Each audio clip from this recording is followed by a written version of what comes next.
મિત્રો હવે દરેક વૃદ્ધને મળશે 15,000 રૂપિયા। ગુજરાત સરકારની આ ખૂબ સરસ યોજના છે, કારણ કે હવે તેમાં લાભ પણ ખૂબ ઝડપી મળી જાય છે। ફોર્મની રીત પણ આમાં દર્શાવેલી છે, એટલે કે આજના વિડીયોમાં આપણે ફોર્મની રીત દર્શાવેલી છે, ડોક્યુમેન્ટ કયા કયા જોઈશે, તો આ વિડીયો જોઈને તમે તરત ફોર્મ ભરી શકો છો। મિત્રો આ રાજ્ય સરકારની યોજના છે, આમાં જે લાભ છે એ કોને મળી શકે? તો મિત્રો જે 60 વર્ષના કે તેથી વધુ ઉંમરના આવક મર્યાદા ધરાવતા લાભાર્થીઓને આ લાભ મળવાપાત્ર છે। મિત્રો આમાં આવક મર્યાદા કેટલી હોવી જોઈએ? તો જેણે અરજી કરવાની છે તે એક તો 60 કે તેથી વધુ ઉંમરના વૃદ્ધ હોવા જોઈએ। બીજું કે જો વૃદ્ધ દિવ્યાંગ હોય તો 75% વધારે કિસ્સામાં 45 કે તેથી વધુ વયમર્યાદા ધરાવતા હોય એમને આ લાભ મળવાપાત્ર છે।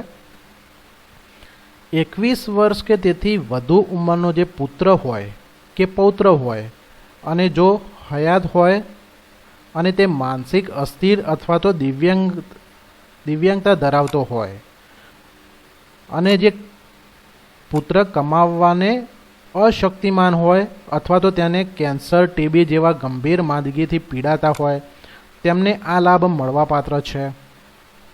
બીજું કે અરજદાર જેઓ ઓછામાં ઓછા 10 વર્ષથી ગુજરાતમાં કાયમી વસવાટ કરતા હોય તેમને આ લાભ મળવાપાત્ર છે। અરજદારની વાર્ષિક ગ્રામ્ય આવક એટલે કે ગ્રામ્ય વિસ્તારમાં અરજદાર રહેતો હોય તેમની આવક 1,20,000 અને શહેરી વિસ્તારમાં રહેતો હોય તેમની આવક 1,50,000થી વધારે ન હોવી જોઈએ, અથવા તો બીપીએલ કાર્ડ હોય તેમને 60 વર્ષથી વધુ ઉંમર ધરાવતા હોય અને બીપીએલની યાદીમાં 0 થી 20નો સ્કોર હોવો જોઈએ। એટલે કે તમારે આ જે છે એ તમારું પાત્રતાનું ધોરણ હોય અથવા તો જે બ છે એ પાત્રતાનું ધોરણ હોય તેઓ અરજી કરી શકે છે। હવે તમારે આમાં અરજી ક્યાં આપવાની રહેશે? તો જે સંબંધિત જિલ્લા તાલુકાના જન સેવા કેન્દ્ર અથવા તો મામલતદાર કચેરી અથવા તો ગ્રામ્ય કક્ષાએ ગ્રામ પંચાયતથી લઈને ઓનલાઈન અરજી કરી શકાય છે। આ એની વેબસાઇટ છે http://digitalgujarat.government.in। અરજીપત્રક સાથે જે જોડવાના દસ્તાવેજો છે એમાં આવક મર્યાદા ધરાવતા અરજદારો માટે જે જોડવાના દસ્તાવેજમાં જોઈએ તો ઉંમરનું પ્રમાણપત્ર, શાળા છોડ્યાનું પ્રમાણપત્ર અથવા તો ડૉક્ટરશ્રી દ્વારા આપવામાં આવેલ વય પ્રમાણપત્ર,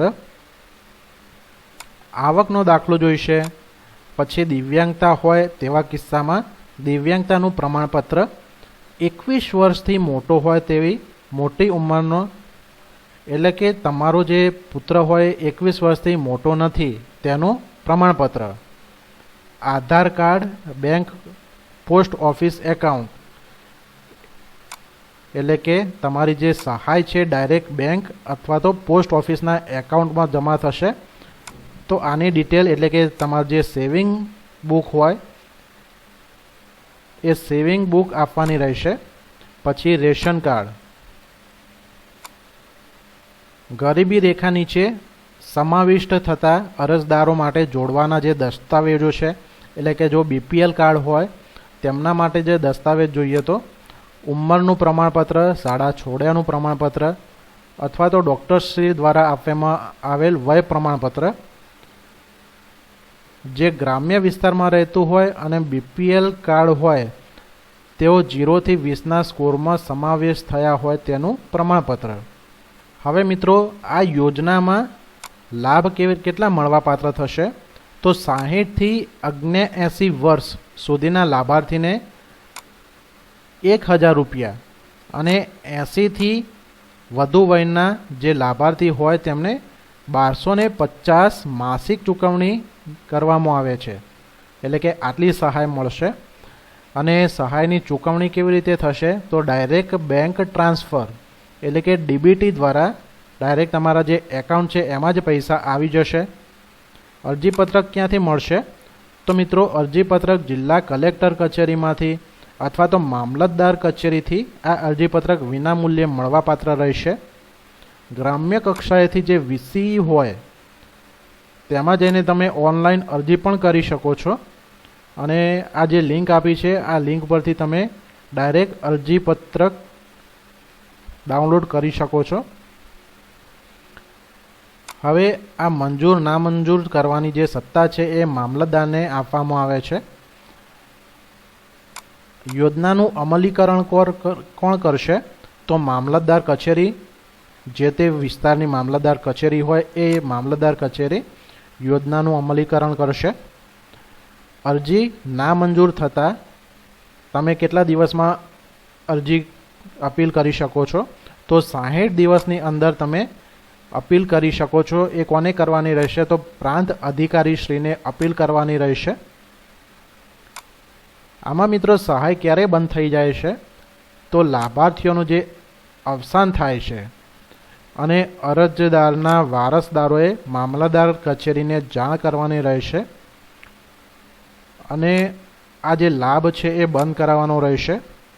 તો મિત્રો આ હતી રાજ્ય સરકારની વૃદ્ધો માટે એક ખૂબ સરસ યોજના.